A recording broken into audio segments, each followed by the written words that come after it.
All right, Bang. Today is Thursday. It is October 24th. Welcome to the Dog Walk, presented by Barstool Sports.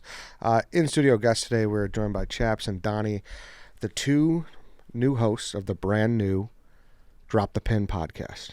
Drop a pin. Drop a pin. Dap. Yeah. Thank you. Oh, I like that too. Get dapped up. The Dap Show. The pinhead's getting dapped up.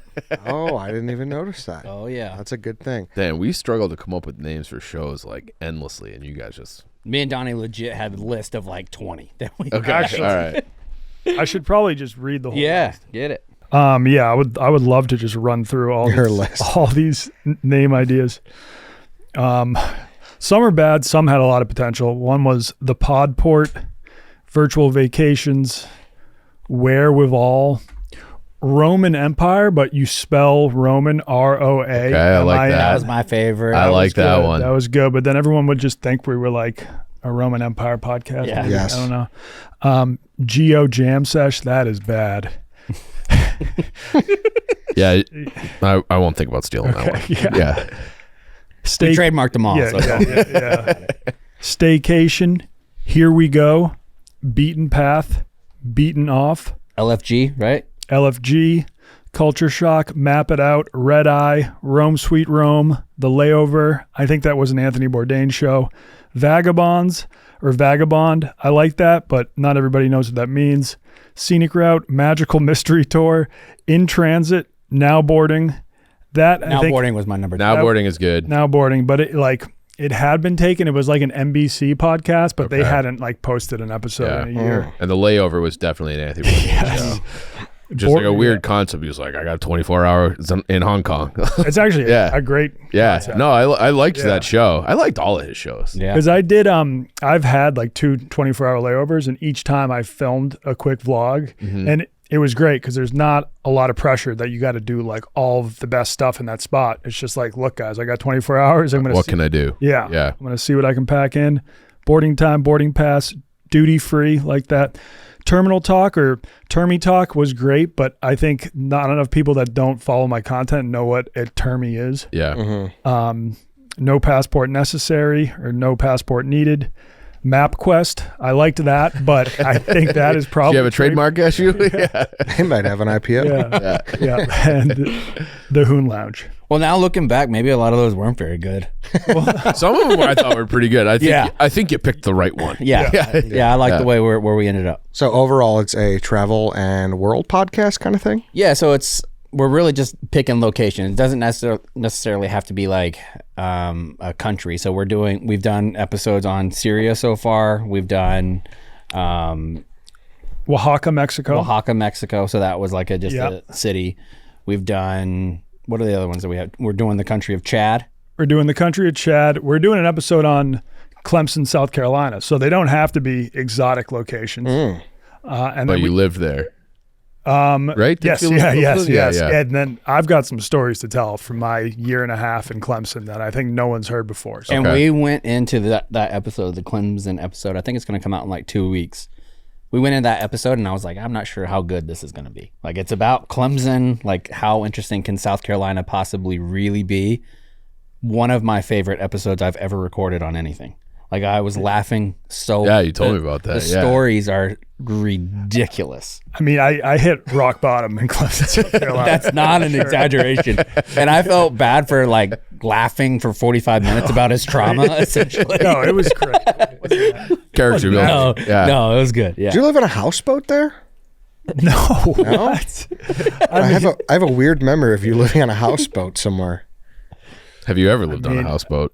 I mean, I stayed on a houseboat for like the night before my wedding in Ireland. Oh, okay. Yeah, I got a houseboat on Airbnb in Galway, Ireland. And then I lived in Venice for a year, which like there's a lot of boats. I wasn't living on one. All right, I was right. No. Oh, you lived on a houseboat. Correct. It'd be sick to live in a houseboat. Yeah, right. I could see you being a houseboat Yeah, guy. wrote the replacements. Keanu Reeves. He lived in one. I think Do you have to pay taxes if you live on a houseboat? Like property taxes? Good question. and then in Chicago, does everybody have to take their boats out after a certain time of the year? Oh, yeah. Yeah, so Well, they're I think fucked like right now is the time of year where like the bridges are going up and people just Yeah, I saw take them some. up the river to place them wherever they place them in the winter. I haven't had that problem of where to place my boat. I feel like this is an appropriate spot. I've been watching some TikToks about Chicago. Yeah. There's some that are going around this city. That governor or the mayor of Chicago. Bro. Yeah. Holy shit. Don't ever interrupt me again. The Skyway? Crazy. No, not not Johnson. The Oh. old one. that Oh, sold- Daley. The one that yeah. sold like all the parking meters to Saudi who was Arabia. that? Yeah, that was Mayor Daley. That was Daily Yeah, too? it He was- did.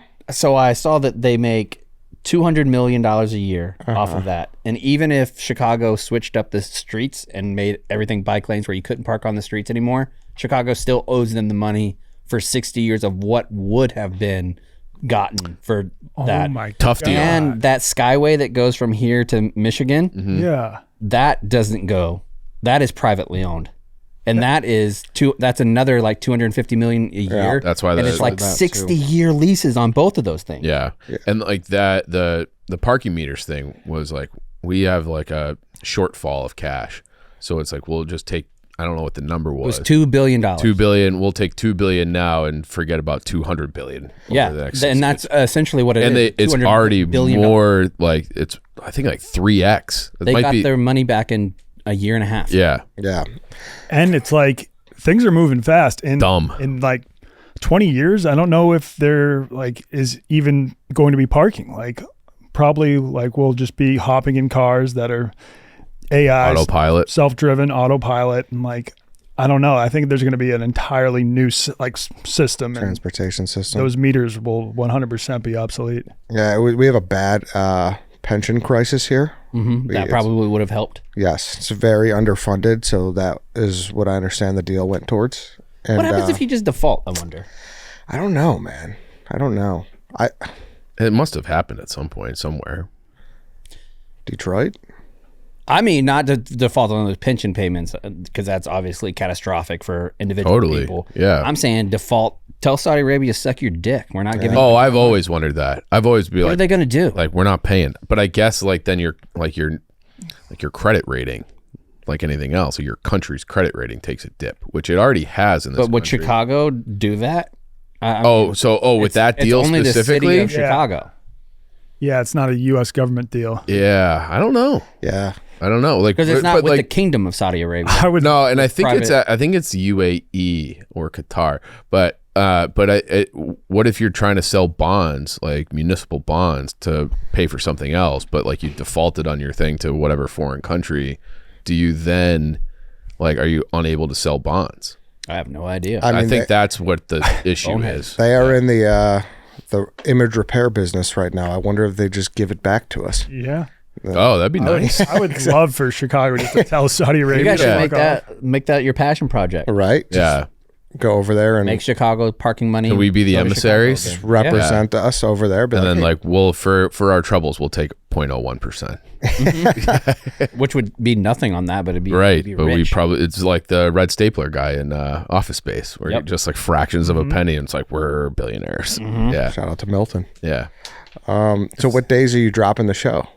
The episodes will be every Monday. And yeah, the cool thing about it is that if we have a guest on that has never left the country, he can just focus on one spot that he knows well. It could be his hometown, it could be his favorite place to visit in the US. But then we've had on a lot of guests that have been to every single country in the world. So the possibilities are endless. You And know? that was the Syria guy, right? Well, The Syria guy, and then we had on another dude who has also been to every country in the world plus the North and South Pole, plus every state 3 times, plus every national park. What is?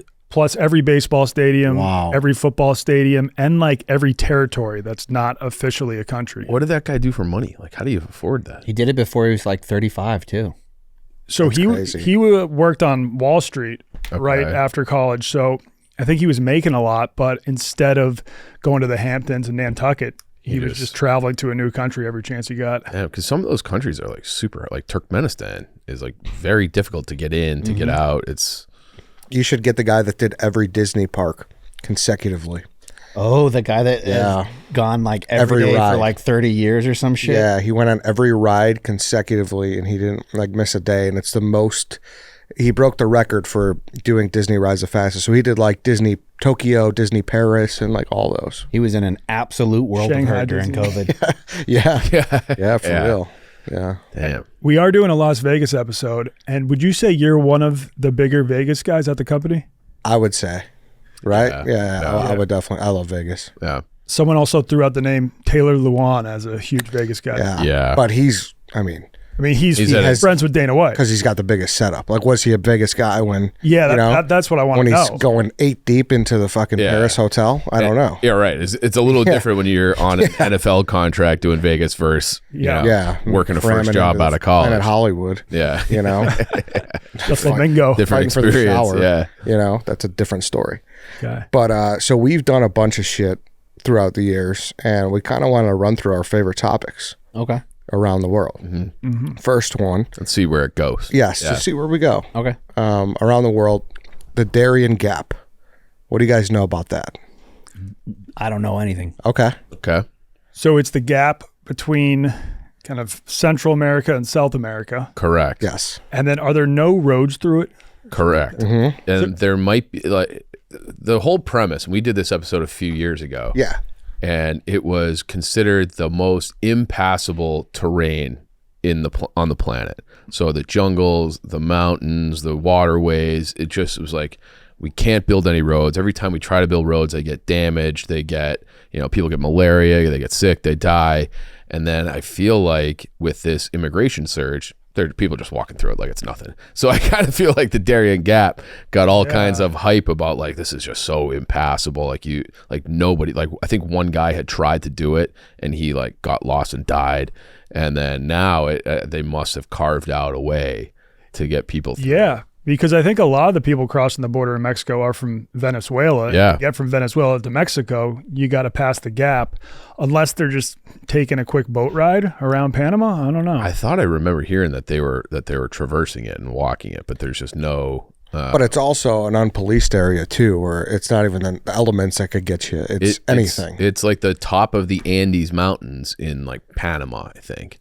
So like right before you get to, like where the Panama Canal is, it's like south of that. So yeah, people are coming right up through Colombia and Venezuela, and there's just nothing there. And it's only 50 miles. Yeah, it's a very you would think that with our modern technology, we'd be able to just be like, all right, we're just knocking these trees down and building these roads, but it's just been they haven't been able to do it. And it's the only thing stopping you from being able to drive from the top Yeah. of North America to the bottom of South America.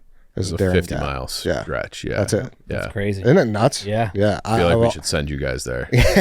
I've always been fascinated. I saw one documentary about a guy that started all the way up in like the Canadian Rockies and went all the way down to the tip of South America.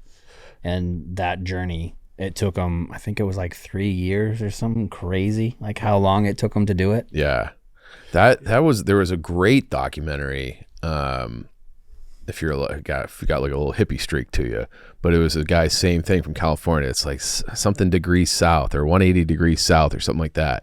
And he was a filmmaker. He just decided he was going to get on a boat, like join a crew. And he sailed from like San Francisco all the way down to the like tip of Patagonia. And then he like got down there and became friends with the guy who started Patagonia Outerwear, who has this like an immense amount of land. But like that, just like, like the sailboat would break and they're like, I guess we're going to just chill on Easter Island for a while. And they would go through like the history of Easter Island and the locals and all that. It was a great documentary with like a cool soundtrack. Came out like maybe 2010 or 12. But that is something that I was just like, man, like that's how, like, I think my number one, if I could design any vacation travel trip, it would be you start at like Machu Picchu. And then, because I love history, I love like the those kind of pre-Columbian empires. Go climb up that, see that, take your Instagram pictures, and then just rent a car and drive down like the Chilean coast, and, like stop at the wineries and like end up at Patagonia, zip over to Buenos Aires and fly home. And I don't know how long that would take, but I would that's like my number one dream vacation. I got a friend in Chicago who could plan that whole trip for you. He actually Put me in touch. He actually runs a tour company that's focused on Patagonia. Really? Yeah, and he's just a local Chicago guy. Okay. Look at this. Put us on a text. I've been thinking about this trip for like 10 years. So, Dude. yeah. Sounds like you're. He actually he keeps on hitting me up because he like wants me to film a series down there. Yeah. He's like, I'll help plan the whole thing. So maybe you could tag along. Yeah. That would be literally a dream come true. Yeah. Yeah. That'd be awesome. Yeah. That's crazy. Yeah. It says 500,000 people, mostly from Venezuela, crossed the Darian Gap in 2023. So not that hard. Yeah, but if you look at Still hard out in my Yeah. Yeah. Depends on what your motivation is. Right. yeah, Yeah. looking at pictures of it, it's crazy. Yeah. It's like that's the type, like the last type of place I'd want to be. Yeah, it's With hot, bugs and yeah. steep, Yeah. mudslidey. Like I got bad ankles. Yeah, Feels Same. like Darian Gap's a bad place for a guy with bad ankles. Oh, big time. yeah. yeah. So look into the Gap if you guys ever get to that. Drop a pin there. Yes, sometime. Yeah. exactly. Next one we have is an area that I don't know if you spent much time around here, Donnie, but the Three Gorges Dam in China. About Fascinating. that. I've been close. Okay. I've been to Chongqing, which is probably like the largest city near it, but I've never seen the dam with my own eyes. It's like the largest hydroelectric project of all time. Yeah. And they say, because they get worried at certain points of the year if they have like, if that dam were to break, it's so massive that the breaking of the dam would slow down the rotation of the earth. Holy shit. Yeah, because you'd have this rush of water like mess with the gravity and the spin of the yes Dude, it's crazy. it's insane. We need And- to get Neil Tyson on the phone. yeah, I think he might have been the one that I had the wouldn't doubt fact. it. That seems like something that he would say. Yeah, and then it would be I mean, because think about, have you seen that big copper ball? I think it's actually stone that they'll put into the water in certain areas. So it's a big old smooth marble stone, and it goes into this water that holds it, into this chalice almost that holds it, and you have to try to stop it. And it's supposed to be a representation of the centrifugal force of the world on its axis. And you'll have like these huge, big, beefy dudes that are trying to stop it, and it's just sitting in water and floating very slowly, and you can't do it. I've never seen this. What do you know what that's called? I don't. I would just do stone. Copper ball in water. I think it's actually stone or marble. But it's pretty fascinating, and it's supposed to be the representation of the centrifugal force of the earth, where it looks like it would be something that's really easy to stop, and you just can't do it. It looks almost like, kind of like Oh yeah, Saturn-y. it does look a little Saturn-y without the rings. Yeah. A water feature or sculpture called a Kugel fountain, floating sphere, fountain or rolling sphere. The sphere is denser than the water, but appears to float on a thin film of water. And it's like, yeah. I know when they were building the Three Gorges Dam, they had to displace over 1 million people. They were just like, all right, move, Yeah, go somewhere else. or else you'll be underwater. Yeah. But when you got a Billy, that's not that many. I mean, true. Like, Well, and they got those like fake cities over there too. Like Yeah. have you seen those Ghost cities? Yeah, the Yeah. documentaries are like, this is London, this is Paris. oh yeah, You've seen those? Yeah, I feel like I saw that those. on Vice like a long time ago. Yeah, me and Francis went to the fake Paris in China. So what is that like? Does it look like actual Paris when you're there on the ground? I mean, I had never been to the real Paris at that point, so okay. I didn't Yeah. know what to go off of. But they do a good job. I don't know how successful they are. I think they just do that. Like they'll have a new housing development to like attract people, make them want to move there. They'll be like, it's gonna be a mini Paris. Yeah. And yeah, now that I have been to Paris, it looks similar. Okay. The Eiffel Tower they had was maybe half the size, but it was still pretty damn big. So you got to go full size. If Yeah. you're going to put in that effort, what are we doing? What are we cheaping out on Maybe the you tower could go for? bigger. Yeah. I think you got to go 10 feet bigger. Yeah. You want to know my favorite Eiffel Tower fact? It's actually Great Pyramid of Giza fact. What?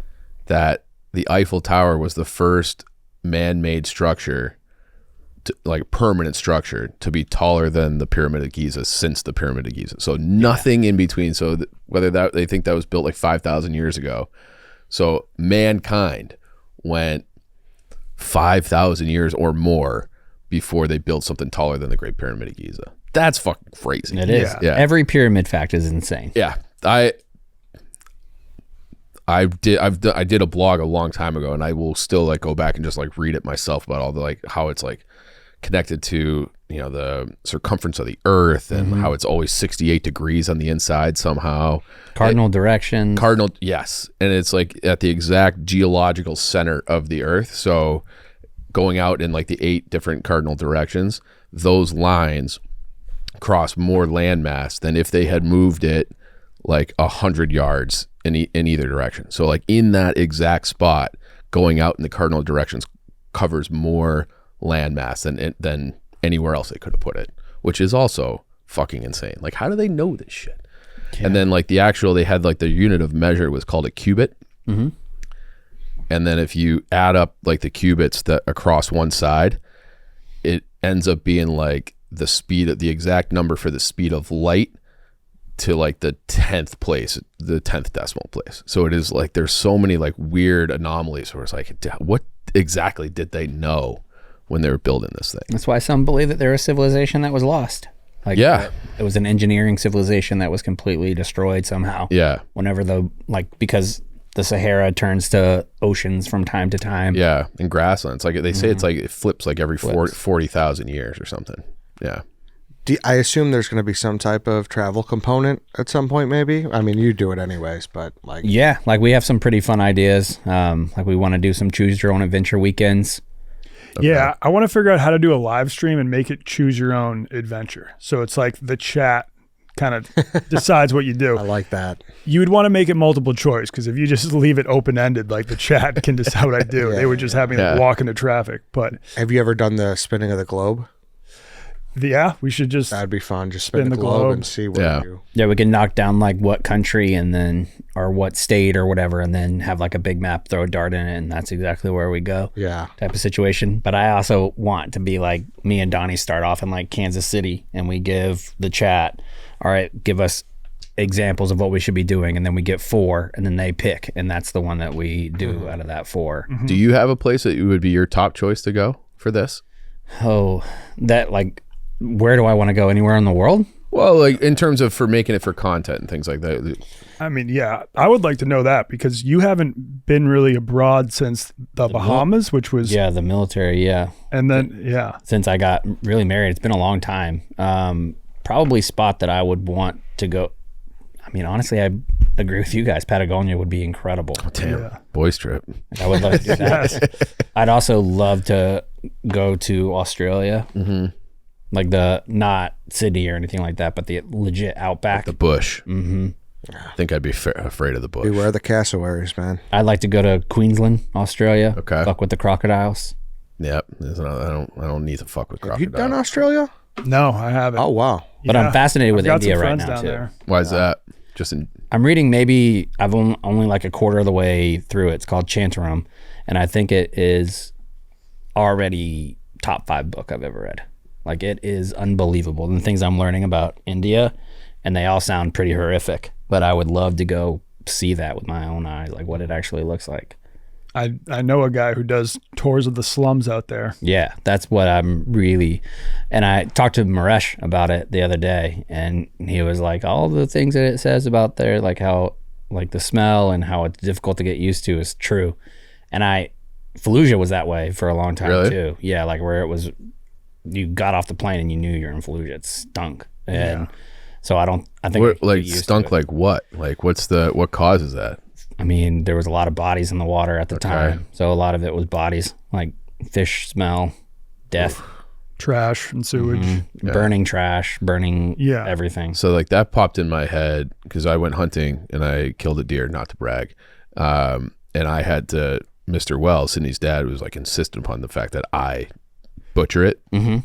And like when you slit the like the sternum and the stomach and like so like it's like a healthy fresh deer, but like that gas that comes out of like the body cavity is just, it is unbearable.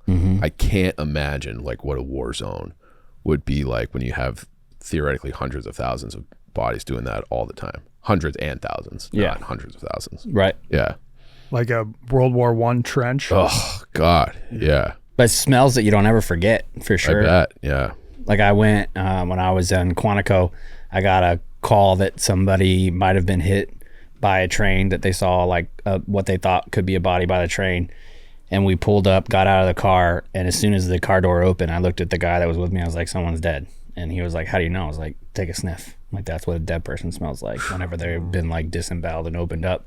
We walked down like 200 meters down the track, and sure enough, he was there. No head, fucking gutted. But there's a distinct different smell between like a fresh death like that versus a rotting corpse, right? For sure. Yeah. Yes, definitely. What's the difference, if you would be able to?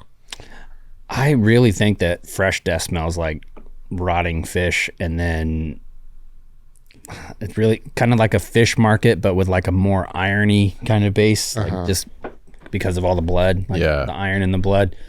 And then death is just like a completely different stench. Damn. Went dark real quick. Yeah. A Three Gorges Dam. Yeah. That'll get you. Yeah. Like, What else was on that list? if you came with me to China, like, you'd be fine. We'd have a great time. If we traveled to India, you would definitely be experiencing a lot of culture shock, because there aren't really slums in China. There's definitely poor neighborhoods, and then once you get out of the city, it becomes extremely rural, and there's small little farm villages. But when you're in Mumbai or Delhi, you've got like gigantic skyscrapers, and then a couple blocks away, just miles of slums. Where there will be like a river of sewage running through it, and people are taking little rafts across and stuff. Like, it's like in this book, it'll talk about a spot, and then I pull it up on YouTube and try to do like an aerial view to kind of put myself in there. And even the written word doesn't, even though this guy's an unbelievable writer, it doesn't hit you like those pictures do. And the pictures wouldn't hit you like the smell would, like walking around. I've been in really nasty spots. Like I went to Sri Lanka after a tsunami when there was legit hundreds of thousands of dead people, like, or bodies, tens of thousands at least. And it was fucking hell. Yeah. So I've been in some pretty bad spots like that, but I would love to go to India to see the slums, and then also to go see the beauty of the subcontinent, like outside of Mumbai. Why? I feel like India, they're this emerging economy, a growing country, like they have more money probably now than they ever have. Do you know if there's like an effort to fix any of that problem? There is, but their political systems are so different than ours. Everything is, it's like breaking out of the caste system is incredibly difficult. Their population still exploding. Like India, I think in the next 2 years will be the most populous place on the earth. It's going to surpass China in that, and their birth rates are even higher than China, so it's going to be like an accelerated growth. There's all kinds of things that they're trying to do, but when you're having a city that you have slums because there is no housing for people, and the people that will build those houses don't have any money, like there is no middle class, there's no really low class, it's only like deeply impoverished, and then you have wealthy. Some money. Yeah. There was a place in India where they built homes for all of the homeless, and the homeless stayed there for maybe 2 days and then just went back on the street because they were just so used to living on the street. It becomes like part of who they are. And they were like, sleeping indoors just feels weird to me. Yeah. So I don't know. And those to get into one of the slums, there can be waiting lists for like years to get into one of these spots. Like there's limited spots to even live in a slum. Have they figured out the whole farming crisis? I haven't checked in on that. I know they had these, like, did you guys remember that this is probably 2 or 3 years ago, that they had these massive, massive protests where they would have entire highways filled, not just like blocked across like you would see here where people are sitting there. It would be like a march of thousands of people, thousands of like rural farmers marching for like 50 miles, like person to person for 50 miles, 15 across the highway deep in each direction. No. I'll look that up. Because it was you've never seen a parade like that, or a protest like that. It was probably over 1 million people marching, and not that long ago, right? Since we've been doing the show, we talked about it on the show. I remember we were like in Philly or something. Yeah, recorded that. Yeah, because I'm sure they had marches like that when they were being led by Gandhi and just wanted their independence from the British. But I think that might have been just last year, dude. 2020, 2021 is what it says. Really? Yeah. Okay. It felt more recent than that. Yeah. But yeah, this dam, there were more facts that, to go back to this, obviously if it erupts, tens of millions of people downstream are just going to die. Yeah. And it's like pretty close to happening, right? Is it showing some cracks? Yeah. So they're like constantly repairing it because, and it is one of those things where it's like, if they do, like they have like a wet season out there. So like every year you get like this influx of, and part of the reason they built it was because they had so many of these riverside communities that were just getting decimated like clockwork every 5 to 10 years. So like, we're going to build a dam and then be able to settle that area, and like there'd be more arable farmland, consistent farmland in around those riverbanks. And you make a ton of electricity. Shit ton of electricity. And then, but it was what's it? You said Three Gorges, right? Yes. But if it does crack, and it's like you look at it and it's like looks like it's bigger than wider than the Golden Gate Bridge almost. It's just so massive you can't even wrap your mind, or like, how do we even build something like that? Like, it makes the Hoover Dam look like, you know, a puddle basically. Just the logistics of getting that amount of concrete there. Yeah, exactly. Like, how many trucks is that? Totally. And then Hundreds of thousands. And so if it gets up and it does break, well, then it's like game over for China. Like, it would totally decimate their economy because the power system would go out. They would have millions upon millions die. And then it would have like all these other, you know, all the no pun intended, downstream ramifications of something like that. And it's like looking like it's already becoming overstressed. Yeah, So that's so they are constantly having to like patchwork, and there people are speculating like, well, can this go on forever? And if there is like a catastrophic, you know, rainfall, then there's just nothing that they could do. Or it's a national security risk too. That too. I didn't even think of that, because that could just be one missile that. I mean, think about what Russia did with Ukraine, like what they targeted power plants, nuclear facilities. Yeah. You'd have to be even if it is like a hot war, that's almost like dropping a nuke. Like, you really like, It would be. Yeah. Like, you I would bet that they would say it's the equivalent, because the damage would be as catastrophic. Right. Worse. Yeah. In some ways worse. Yeah. So China has the largest dam, and then they also have the largest high-speed rail network in the world.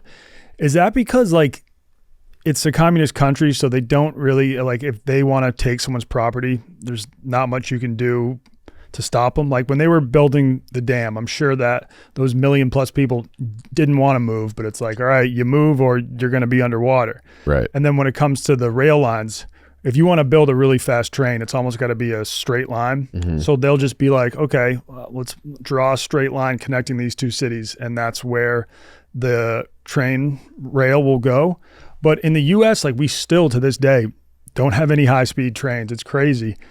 Is the reason for that because it's too expensive? If we wanted to build a straight line from, say, Los Angeles to San Francisco, we would just have to buy up all of that property from private citizens, and then it makes it not cost effective. A really small rate, because we still have eminent domain as well, where, like, for instance, that happened with the Trump border wall, where there was farmers that were in the area that the border wall was going to go through on their ranches, and some of the farmers were like, I don't want that construction here. It's going to stress out my cows. It's going to stress out my livestock.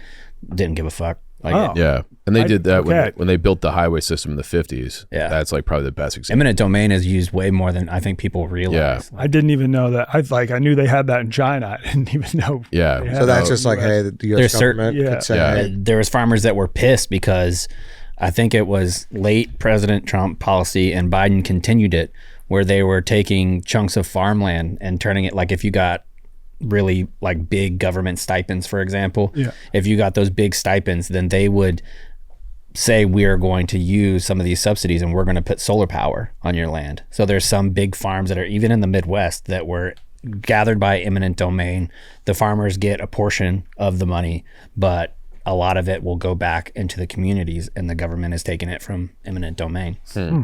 I wonder if China, because I feel like even if it is eminent domain, the government has to pay you for your property. Yeah, they usually will. I mean, but I wonder, does China do that as well? Yeah, they do. There was a really old part of Shanghai, and it was cool because you'd walk through and it'd be like, oh, it's like I'm in China from 200 years ago. Mm-hmm. But all those homes recently got torn down, and the people who lived there, they were offered like, we're going to get you a brand new apartment in this fancy high rise. And like a lot of them weren't happy about it.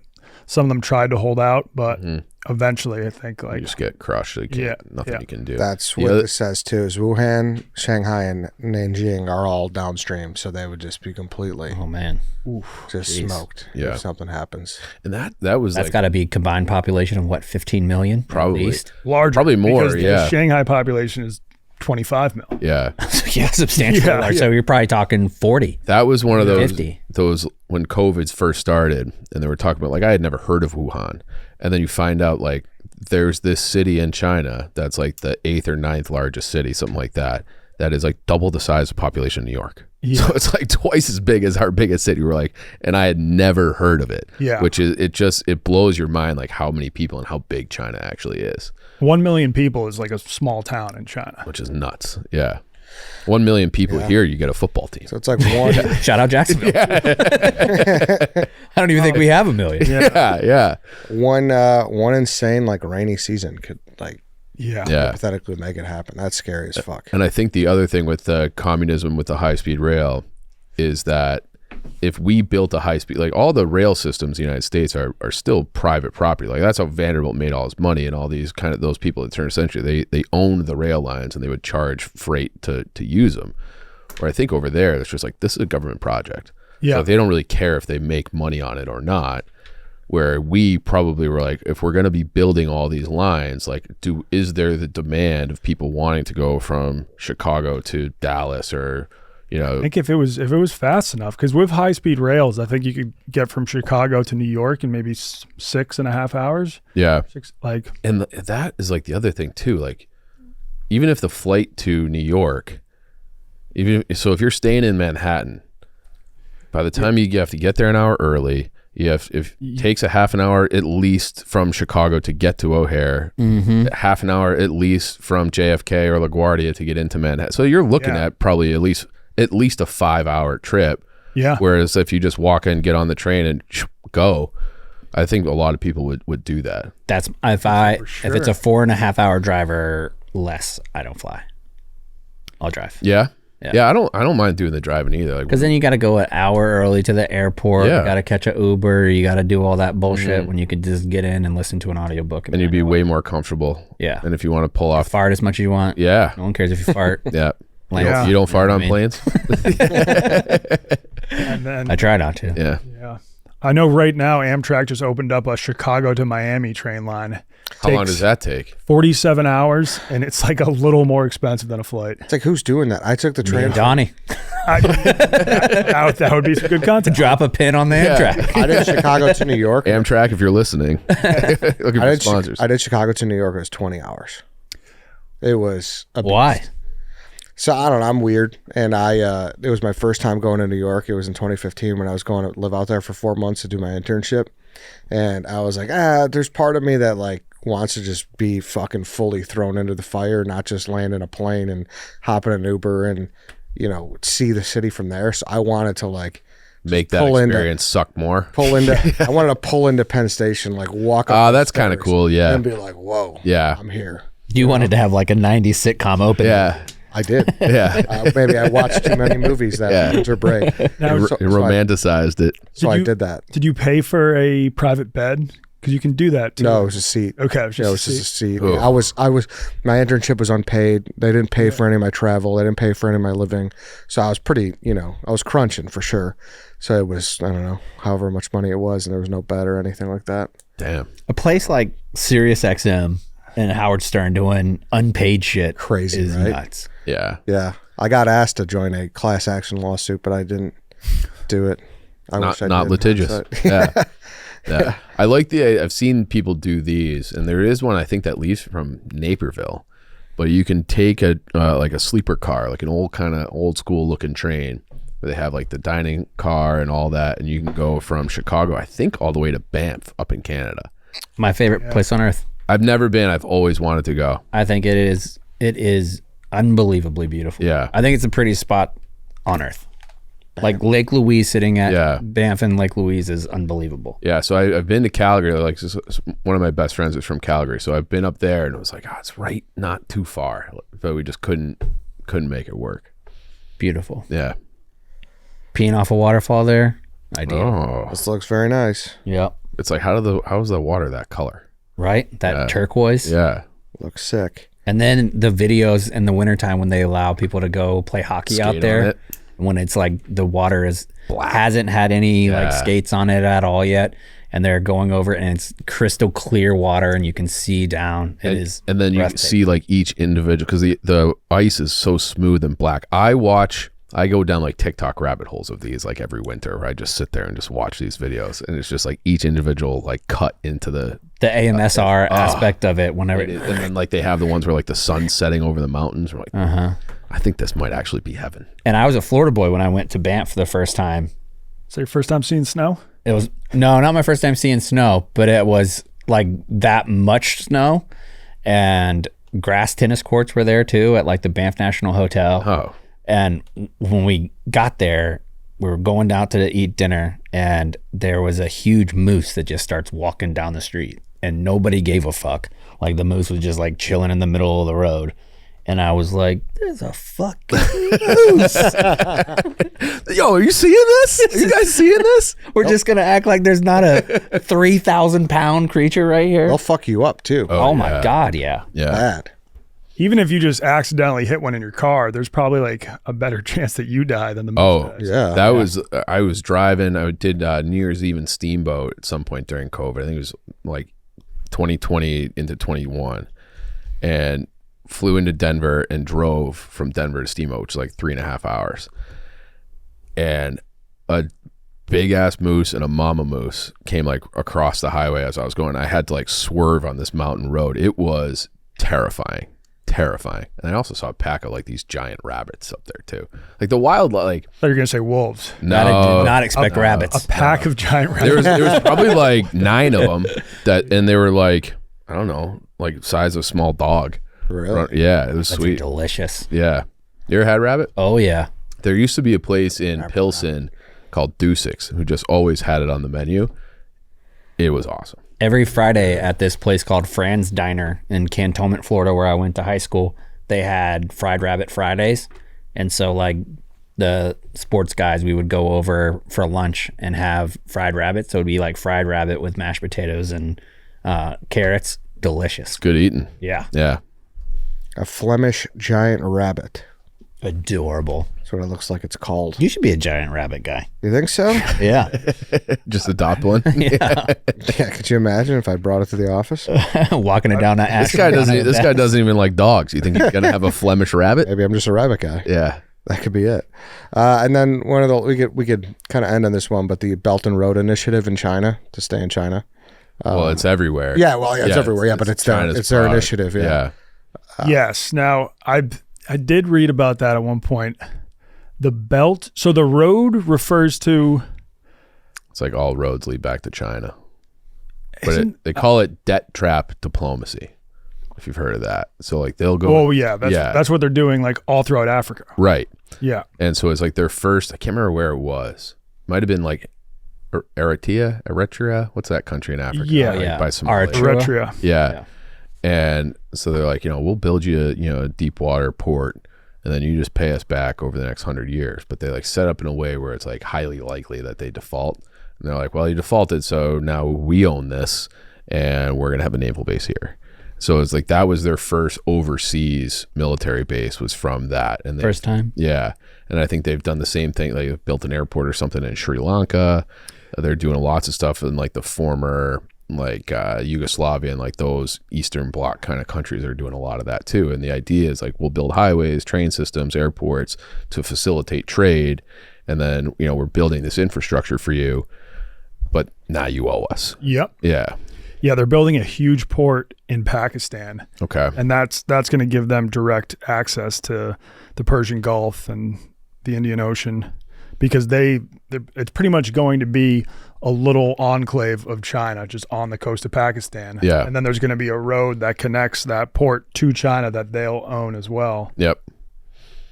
They learn from the best. Yeah, and that's why the Indo-Pacific, like for us, like our allies with New Zealand, Australia, South Korea, Japan, and the Philippines, we're really trying to curb all that China's trying to do in the Pacific. But even like the Marshall Plan, when you're rebuilding Europe, it was like, well, we'll pay for all this, but you're with us now. Yeah. It was weird. We're the big swinging dick now. Yeah. I hadn't really thought about it until I lived in Japan. That I'd be like, there's no other fucking people's bases anywhere. Like we have them all over all over the place. Crazy. Nobody else does that. Yeah. Not to drop a pin into a geopolitics discussion, but you think Russia or China is more of a threat? I don't think Russia's a threat at all. Okay. I don't think that they have. If we went head to head, nuclear weapons not part of it. If we went head to head, we could beat their entire army with what we have in Fort Cavazos, Texas, without a doubt. No doubt in my mind, we would destroy them. Yeah. If we really put our effort into it, because Ukraine, they don't know how to operate our equipment nearly as well as we do. As soon as we gave them certain packages with very limited, not our high-end capabilities, they couldn't handle it. Like they got beat back. If the full American might went at Russia, any conventional force in the world, America dominates them. The only way that we don't is guerrilla warfare. Right. Which is what I think everything would devolve into eventually. Maybe. Yeah. I think we could destroy anything that makes Russia a threat really quickly. Just like we would if we didn't try to go in and do nation building like we did in Iraq. Yeah. Like we could have had Saddam Hussein the fuck up out of here in 20 minutes and just left it. But we didn't do that. Probably should have. We did nation building. Yeah. We could easily take out everybody else. Yeah. China's Navy stinks. Like comparatively. Why do you say that? I don't. They only they have their main super carrier that they have would be like 15th on our arsenal. Like, and that's their one that's state of the art. They can't build them fast enough. Their Navy is not nearly as strong as ours. Really, what keeps America safe is the United States Navy. Yeah. Because of the aircraft carriers and how they patrol, where they patrol line, like the lines of what we allow kind of China to do right now has increased, but we could stop that in a second. I did hear, I can't remember who was saying this, but it was because now that there's supersonic missiles, that it was like, so it's like any carrier that we have over there would realistically, they could be destroyed like that too. And they're like, you don't really have a strong defense against them. So it's like, yeah, we have more carriers, but then they could just blow up our carriers and we're effectively within a week or so, like we're even up. I mean, no. Okay. I'm saying it's one thing I heard. No idea. Yeah. Just telling you what I heard. Yeah. No, in order to have something like that, there's triggers that we have satellites all over the world in space that have one. That's the reason why we know if any nuclear weapon is ever going to be moved, we know it instantaneously because we have, I don't want to say sensors, but we have sensors. If they started to unload one of those and start making movements, we would have eyes on and there would be a preemptive strike in a second. Yeah. Like, so even before they even launched the missile? Before they even thought about if they started to get going, that's the reason why we have the best submarines in the world that patrol like the deep Pacific. Like any of that kind of stuff that moves, we know it. Damn. Well, wasn't that like the thing? Small level shit is hard, for us because you're monitoring the entire world, you know? Right. Like, so that's why guerrilla warfare. Something big, easy. Okay. How many subs do you think we have right now out patrolling the world seas? Hundreds, thousands. Really? Yeah, of submarines, yeah. So those subs are just constantly on patrol, like they don't just wait for tense moments and things like that? Oh no, they're all over the place in the Pacific right now.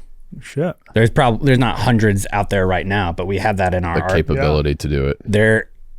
The Pacific is definitely a close eye on thing. That's like what's one of my favorite stories in history. I think it was in like the early 80s where they had the Soviets had a 1980s version of that and a Soviet version of that. So it wasn't as good, but they had this guy who was in charge of monitoring it, and he had the power to launch a counter-strike nuclear missile.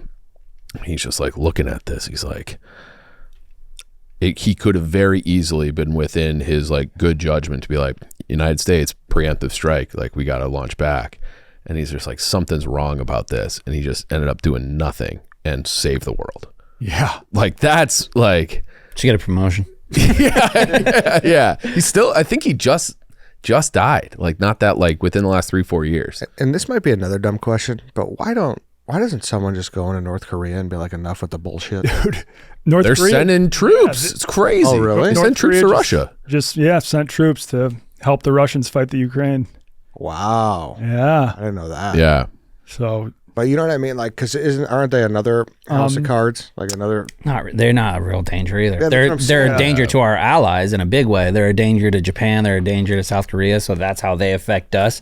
North Korea, there is zero threat North Korea could ever do anything to the United States. And the thing is, China, even though China gets fed up with North Korea too, they do officially have their back. So if we just rolled into North Korea and took it over, like China would have to retaliate somehow. Really? Yeah, like maybe they would retaliate by immediately invading Taiwan. Oh, so Yeah. I didn't know they were so tied up with them. I figured can't Japan and South Korea just roll in there and, you know. I mean, they probably could But if they knew China was going to stay on the sidelines. Yeah. But And I don't know if China wouldn't stay on the sidelines. They've been isolationists for a long time. yeah, Yeah, and I think Changing some, like with what you said in Africa, for sure. right. But historically, it they feels don't, like they they're don't meddle trying like we to.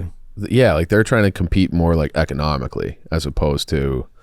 Yeah, Right. I think China's definitely a larger threat than Russia when it comes to the economics of it all. Right. But I'm gonna let Chaps handle the military aspect. Yeah. And I'm not like an expert on that, but I know that if At this table, you are. if they moved a supersonic missile, We'd know. they would have one up their butthole real quick. Okay. Because we always have ours on the ready. And Okay. if they move theirs, we know. Well, that makes me feel better. Yeah, those ships don't fuck around. Okay. Like even the I'll use it loosely, machine guns that we have on those ships, like on the super carriers, they're like $900 and something thousand per round. Like our military investment, we spent a shit ton of money That's on so it. fucking But crazy. like why big sovereign nation coming at us would not be an issue. Now North Korea could fuck us up by sneaking in a biological attack. Like that kind of stuff could get us for sure. But big level weaponry, no. Cyber attacks as well. Yeah. Cyber attack, yeah. North Non-conventional military weapons, we're definitely like cyber. We're Fuck. incredibly susceptible to that. Yeah. Sony Is It's everybody happened though? even on the East Yeah. Coast with Russia. Right. Is everybody susceptible to that, or are we behind on cyber stuff? That I don't know. Okay. I think like just China and Russia know like, we're not gonna be able to beat the USA militarily, so let's invest a Do lot something else. into Yeah. cyber technology. And fuck, even North Korea is not too bad at it. Like Sony Really? put out a movie they didn't like. Oh, that's right. and Yeah, they just hacked leaked all everybody. yeah, they like fucked that studio real bad. Might be a dumb question again, and I know Middle East it's Africa and Asia. Is No. it like split or it's all? Well, I mean, Yeah. I guess if you count Egypt as the Middle East too, but it's really just Southwest Yeah. Asia. Culturally, North Africa, I guess, is more similar to the Middle East, but it's still North Africa and not the Middle East. Where does Africa and India kind of align with all this? India doesn't, well, until recently with the Canada shit. India is another real like isolationist. They deal with people in their region. They have a lot of conflicts with like Pakistan. Yeah. That's been one that's forever. They fucking hate each other. Yeah. They have like beef with China too, where I know, I think it was in the 60s. It was like right during the Cuban Missile Crisis, China invaded India, like right up like in the Himalayas. Yeah. And so it was like, oh, we can't deal with this right now. We got a bigger problem here. But they've always kind of been, you know, at odds a little bit. I gotta look into that India Canada thing more. China. Yeah, I don't know about the India What's Canada what's thing. India Canada? India had sent people over Oh yeah. to Canada, and they had like spies or somebody had infiltrated, and they're like there was deaths, there was an assassination or two. Yeah, I don't know. I just saw a headline. I was like, I should probably read this, and then I didn't. Yeah. And Russia is still India's top supplier of oil. So they've really tried to stay out of the drama. And they'll be like, I know the rest of you guys hate Russia, but like we're still cool with them. We need to have lights on. I mean, that's natural gas is what's really saved any type of Russian alliances with anybody. Yeah. Because even South Korea still gets some gas from natural gas. And then Africa? Like, where do they fall Yeah, on yeah. the USA, Yeah. Russia? Like Well, I know. And there's like I know that there's 47 countries in Africa. Yeah, but yeah. I mean, I assume there's Yeah. obviously conflict Yeah. between them as well. I don't know. I mean, The like Wagner Group, I know Yeah. they like operate in Mali. Africa a bunch. Yeah. And that's like the private military in Russia, Mm-hmm. which is insane. Yeah, because that's like Northwest Africa, so like right going into the Sahara, and that was Mali, which and like France was fucking around in there too, because it used to be a French colony. So I think they had some sort of civil war, and then the like you're saying the private mercenary group was in there as well. Wagner's all over the place. Yeah. Africa. Like Wagner's in like the Horn. They have people in Chad. They went to support Al-Shabaab. In some ways, sometimes they would also support Boko Haram. So do they just call them like how do you hire Russian soldiers? Like what is that process like? It's just mercenaries. So you just call it like they have a hotline? You just call up the Wagner group? I mean, there's like connections. Yeah, Okay, for sure. yeah. But like it starts off as private security. I mean, shit. We basically had our own Wagner group. That was Blackwater. Yeah. Like Blackwater was our Wagner group, where you go in, you have really hardened dudes that go in there and just fuck shit up. I guess a better way to ask that was like the top dogs of Africa, like the ones who actually call the shots. Who do you think is the top dog of Africa now? Is it Nigeria? Nigeria is the biggest That's population. most populous. Yeah. I think they have the most power though. I do. Like, They have the most Money. oil. Yeah. Yeah. oil.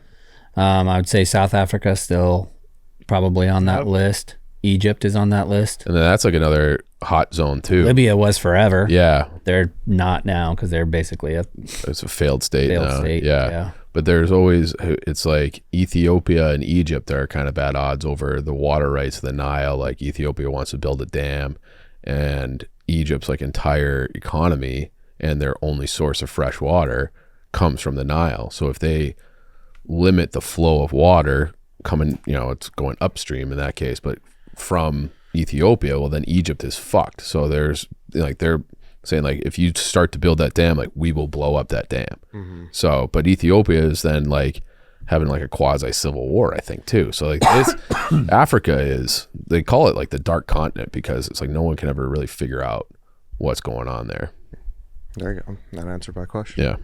All right, guys. Thanks for jumping on. Drop a Pin Mondays on Spotify, everything. Where's your YouTube and Rumble?